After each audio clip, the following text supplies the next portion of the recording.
Szia Blanka! Ez a hétvége sikeres volt számodra, 2 aranyéremmel tértél haza Kairóból.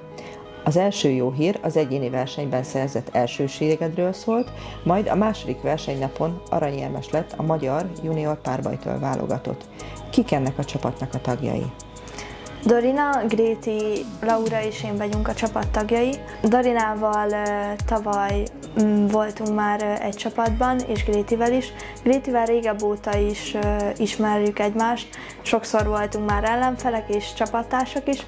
Laura az új tag, viszont nagyon örültünk neki, hogy ő is csatlakozott hozzánk. Ki hol edz? Mikor tudtok együtt gyakorolni?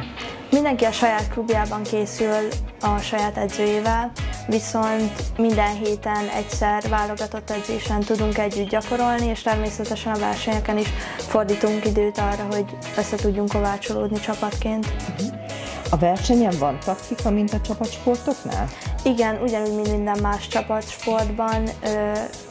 Először taktikával állunk fel, amit Leslie-ben a válogatott edzőnk elmond.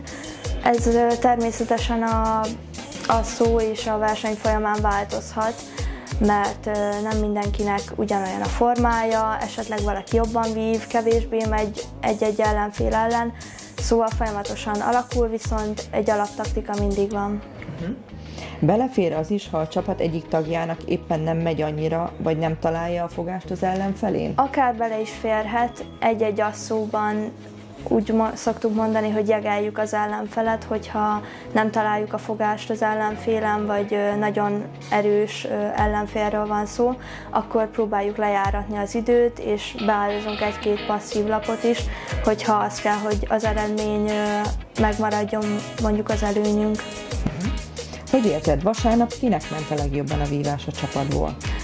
Dorinát mondanám, nagyon sziporkázott vasárnap, nagyon örültünk neki, hogy most nagyon önmagára talált, de természetesen a csapat többi tagja is szerintem mindannyiunk jól vívott, és hát azt mondanám, hogy Dorina vezérletével az ő mentalitása vitt most minket 1-ről 2-re, és ezért sikerült megnyernünk a versenyt. Igen. Szeretsz csapatban vívni?